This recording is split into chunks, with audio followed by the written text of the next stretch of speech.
أعوذ بالله السميع العليم من الشيطان اللعين الرجيم. بسم الله الرحمن الرحيم. الحمد لله وكفى وسلام على عباده الذين اصطفى،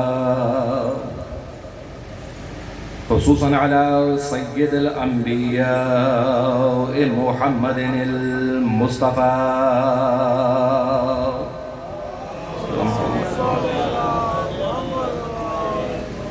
المركب بالياسين والطه وعلى آله الطيبين الطاهرين المعصومين النجباء الشرفاء الذي نذهب الله عنهم الرجس وطهرهم تطهيرا.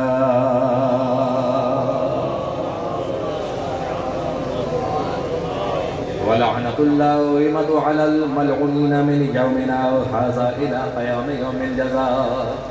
أما بعد، فقد قال الله سبحانه وتعالى في كتابه المبين: بسم الله الرحمن الرحيم. فاسألوا أهل الذكر إن كنتم لا تعلمون. صلوات محمد وآل محمد.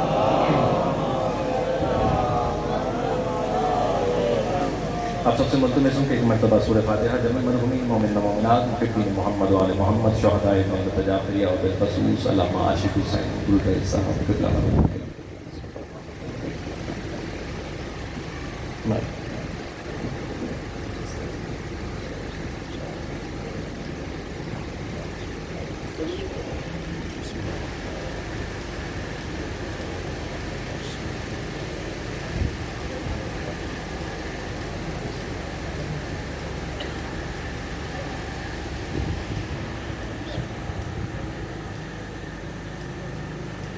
اللهم ارزقنا حج بيتك الحرام والشفاعة الحسين جده وحبيبه وأمه وأخيه وأولاده المعصومين برحمتك يا أرحم الراحمين.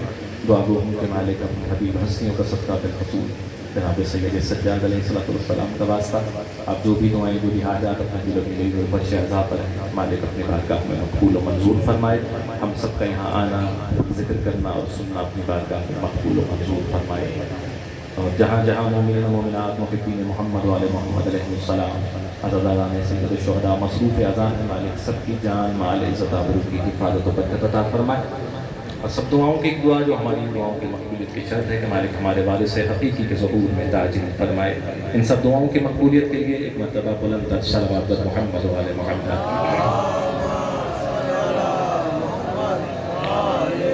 سادات الزام مومنین کرام، یقیناً میں میزبانی کا کسی حد تک ناجائز فائدہ اٹھا رہا ہوں. وقت بہت کم ہے، قلیل ہے. آپ نے یقیناً جو ہمارے مہمان آئے ہوئے ہیں ان کو سماعت کرنا ہے. مجھے آپ تقریباً بہت زیادہ سماعت کرتے رہتے ہیں، میں مشکور ہوں. تو کوشش کروں گا کہ بہت ہی مختصر وقت کے اندر تاکہ آپ زیادہ سے زیادہ جو ہیں وہ ہمارے مہمانوں کو سماعت کر سکیں. تو جو سورت اور جو آیت میں نے اس میں سے سرنامہ سخن ایک جز کو قرار دیا ہے، سورہ نحل کی آیت ہے: فَاسْأَلُوا أَهْلَ الذِّكْرِ.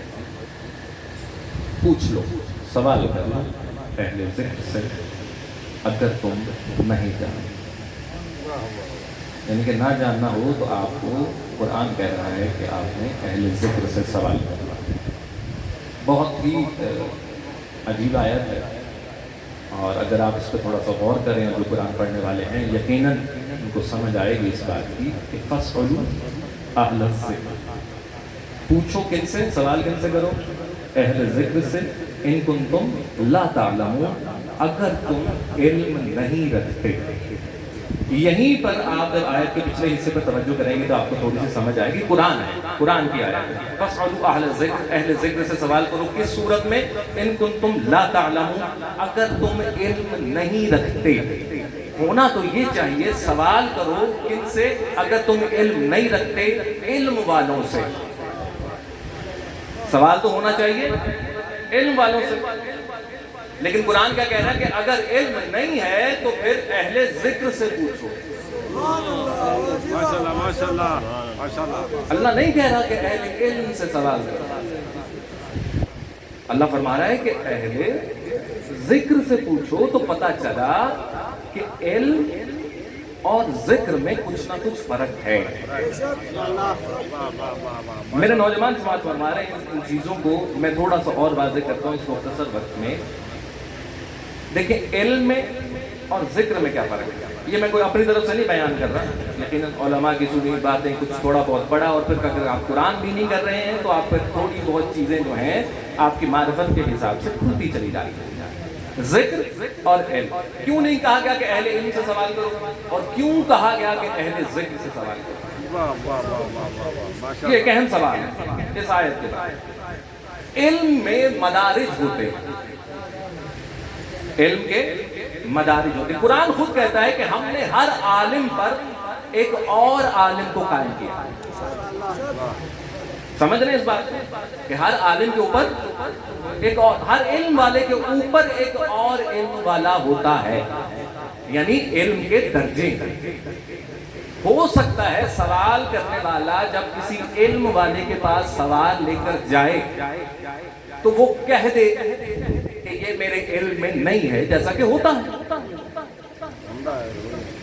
تاریخیں بھری پڑی ہیں نا, آپ بھی روزمرہ دیکھتے ہیں کہ اساتذہ ہیں جن کے پاس آپ پڑھ رہے ہیں تو بعض اوقات جو جس سبجیکٹ کا ٹیچر ہوتا ہے, اگر آپ اس سے کسی دوسرے سبجیکٹ کے بارے میں سوال کریں گے تو وہ کیا کہیں گے کہ مجھے علم نہیں ہے. تو آپ کیا کہیں گے آپ کہ وہ جاہل ہیں؟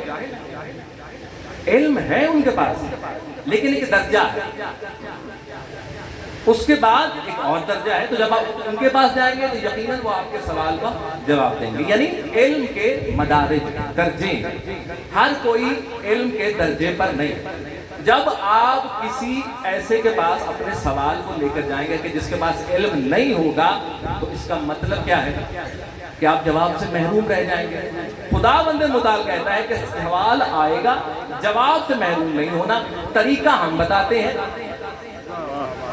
طریقہ ہم بتاتے ہیں, جگہ ہم بتاتے ہیں, لوگ ہم بتائیں گے کہ جہاں پر تم اپنے سوال کو لے کر جاؤ, لیکن ان کا تعلق علم کے ساتھ تو ہوگا, لیکن اصل میں وہ لوگ اہل ذکر ہوں گے, وہ ذکر کرنے والے ہوں گے. عرض یہ کر رہا ہوں کہ علم کے درجے ہیں, مدارج ہیں, 1 درجہ 2 درجہ 3 درجہ.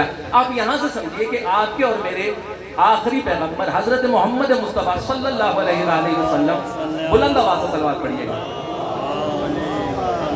ہر نبی کی کوئی نہ کوئی دعا ہے. میں پہلے بھی عرض کرتا رہتا ہوں, رسول پاک کی دعا کیا ہے؟ قرآن کے اندر درج ہے. آپ کے آخری نبی کی, ہر نبی کی کوئی نہ کوئی دعا قرآن کے اندر درج ہے, لکھی ہوئی آیت بن کر میرے اور آپ کے پاس موجود. میرے پیغمبر کی, میرے رسول کی دعا کیا ہے؟ رب زدنی علما. یہ آپ کے اور میرے رسول کی دعا ہے. اے خدا, اے اللہ, میرے علم میں اضافہ فرما. یعنی ختمی مرتبت بھی علم کے درجے طے کرتے ہوئے جا رہے ہیں. میں اور آپ نہیں جان سکتے کہ ختمی مرتبت کا علم کتنا ہے, وہ ماورا ہے.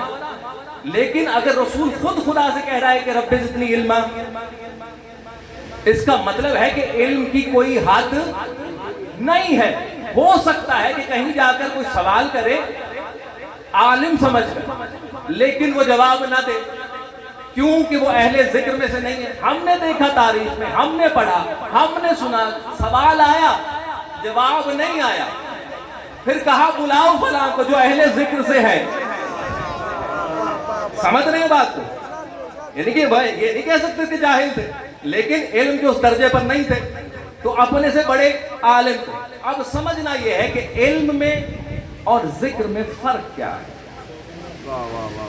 کیوں نہیں کہا کہ عالم سے پوچھو, کیوں کہا کہ اہل ذکر سے پوچھو. سمجھنا اس بات کو.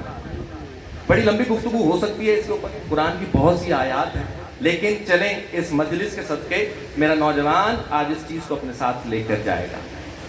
کبھی کبھی چیز کو سمجھنے کے لیے جب تک آپ کو اس کی ضد کا نہیں پتا ہوگا, آپ کو وہ چیز سمجھ نہیں آئے گی. یعنی کہ جب تک آپ کو اس کی ضد کا پتہ نہیں ہوگا. اندھیرے کی ضد کیا ہے؟ اجالا. تو اجالا تب سمجھ آئے گا. ٹھیک سمجھ رہے ہیں بات؟ اسی طرح بہت ساری چیز، پانی اور آگ، ٹھیک ہے، ایک دوسرے کی ضد بن جاتے ہیں، ٹھیک ہے، ختم کرتے ہیں نا ایک دوسرے کو، لیکن سمجھ آتی ہے. ٹھنڈا اور گرم سماعت فرما رہے ہیں آپ؟ آواز آ رہی ہے؟ ٹھنڈا اور گرم. تکبیر، اللہ اکبر، نعرہ رسالت، یا رسول اللہ، نعرہ حیدری، نعرہ تشریع محمد و آل محمد بلند صلوات. اللہم صلی علی محمد. علم کی ضد کیا ہے؟ جہل، جہالت، کسی چیز کا نہ جاننا، یہ اس کی ضد ہے.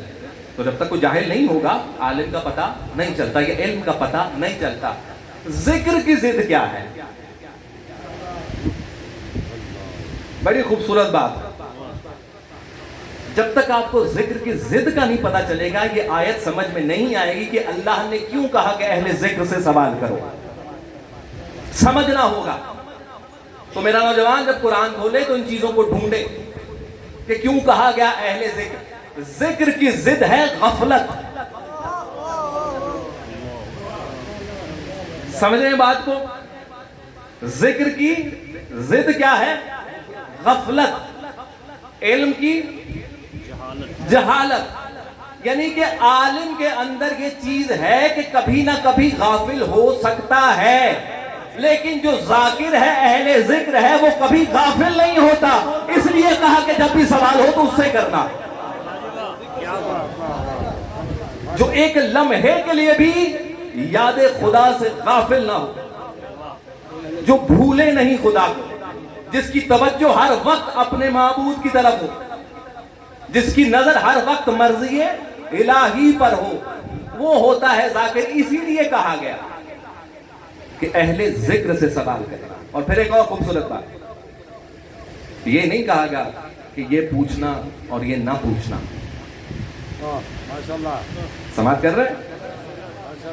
خشک موضوع ہے، تھوڑی دقت ہو رہی ہے آپ کو سمجھنے میں. معذرت خواہ، صلوات پڑھے مل کے محمد والے محمد. یقیناً تھکے ہوئے ہیں آپ لوگ، پورا دن کہیں نہ کہیں بزی رہے ہیں کاموں میں، حاضری دینے آئے. مولا آپ سب کی حاضری تو قبول. تھوڑا سا مشکل ہے لیکن ساتھ چلیے گا. یہ نہیں کہا کہ یہ پوچھو اور یہ نہ پوچھو. سادہ سا فسأل، جو چاہے پوچھو، جو دل میں آئے پوچھو، جو دل میں آئے پوچھو، جو چاہتے ہو پوچھو. جس چیز کے بارے میں سوال ہے پوچھ لینا، رکھنا مت. کیونکہ ہم تمہیں عالم کے پاس نہیں بھیج رہے، اہل ذکر کے پاس بھیج رہے ہیں. تمہارے سوال کا جواب اہل ذکر کے پاس ہے. تم ان سے کوئی بھی سوال کرو گے تمہیں اس کا جواب ملے گا، اور جس سے جواب ملے سمجھ جانا کہ وہی اہل ذکر ہے. یعنی کہ قرآن نے بتایا کہ کوئی اہل ذکر ہے. دنیا ڈھونڈتی رہی ہوگی جب تک ختمی مرتبت موجود، لوگوں کا ہوگا توجہ بالکل رسول کی طرف. بعد از رسول پھر وہی چیز دیکھنی تھی، کسی کو نظر آئی یا نہ آئی. ہم نے دیکھا کہ کوئی ہے جو سلونی کے منبر پر دعویٰ کر رہا ہے.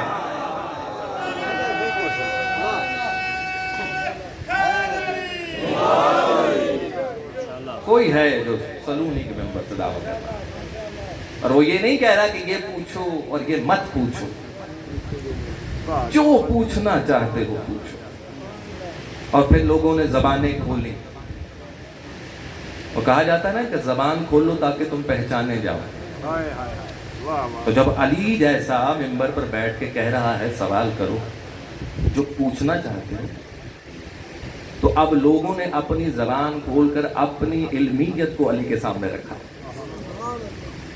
کاش، جیسے علی خود کہتے ہیں کہ جتنا میں سخی تھا اتنا کسی نے مانگا نہیں، جتنا میں عالم تھا اتنا کبھی کسی نے سوال نہیں کیا. لیکن بس بات کو ختم کر دوں، آپ کی زحمتوں کو تمام کر دوں. اہل ذکر، یہ وہ ہستیاں ہیں کہ جو اہل ذکر ہیں. کیوں کہ یہ غافل نہیں ہوتی، ایک لمحے کے لیے بھی یہ غفلت میں نہیں جاتے. کیا آسان ہے سید سجاد کے لیے شام غریباں کے بعد سارے سفر کو طے کرنا، اپنی بہنوں، پھوپھیوں، بیٹیوں، ان کے ساتھ لیکن آج تذکرہ اس لیے ہے سید سجاد کا کہ اس پورے سفر میں بھی ایک لمحہ ایسا نہیں ہے کہ سید سجاد غافل ہوا ہو. زین العابدین ہونا، سید الساجدین بننا آسان نہیں ہے. میں صبح بھی یہی عرض کر رہا تھا کہ آسان تھا سید سجاد کے لیے یہ دیکھنا کہ 11 محرم کو نجس لاشیں دفن کیے جا رہے ہیں. آسان تھا سید سجاد کے لیے یہ دیکھنا کہ نجس لاشوں کو تو دفن کیا جا رہا ہے. جو انما کی تفسیر ہیں، جو وارث ہیں، بے گور و کفن لاشیں پڑے ہوئے ہیں. کہ سید سجاد کے لیے 11 محرم کو اپنے بابا کا لاشا چھوڑنا آسان تھا اس حالت میں؟ لیکن سید سجاد پھر یہ سفر بھی طے کرتے ہیں. میں پھر اس روایت کو آپ کے سامنے بس اجازت کے لیے ایک آخری جملہ یہی بنے گا. روایت میں نے صبح بھی پڑھی ایک جگہ ایک دفعہ. پھر ایک مرتبہ سید سجاد جب علم امامت سے پہنچے ہیں نا، امام حسین کے لاشوں پر آئے ہیں کربلا کے اندر اور لاشوں کو دفن کرنا شروع کیا. ایک مرتبہ جتنے لاشیں دفن کر چکے نا تو آئے بابا کے پاس کھڑے ہوئے سرہانے، کہتے ہیں بابا میں نے سب لاشیں دفن کر دی ہیں، سب لاشیں دفن کر دی ہیں، لیکن علی اصغر کا لاشا مجھے نظر نہیں آیا. بابا علی اصغر کا لاشا نہیں ملا مجھے. ایک مرتبہ جب سید سجاد نے سوال کیا تو امام حسین کے وجود سے آواز آئی، بیٹا سجاد یہ میرے سینے پر تو دیکھ. کہتے سید سجاد کی نظر پڑی، بابا ایک گوشت کا ٹکڑا ہے. کہتے یہ گوشت کا ٹکڑا نہیں، تیرا بھائی علی اصغر ہے. جب میری لاش پامال ہو رہی تھی، گھوڑے میرے لاشے سے دوڑ کر گزر رہے تھے، یہ علی اصغر کا جسم اتنا نازک تھا، ہڈیاں اتنی نازک تھی کہ ایک ایک ہڈی، ایک ایک جسم کا ٹکڑا میرے جسم کے ساتھ ملتا گیا. بس سید سجاد مجھے اور علی اصغر کو اسی طرح دفن کر دے. بروز حشر نانا کے سامنے میں اسی طرح علی اصغر کو لے کر. اللہ لعنت اللہ علی القوم.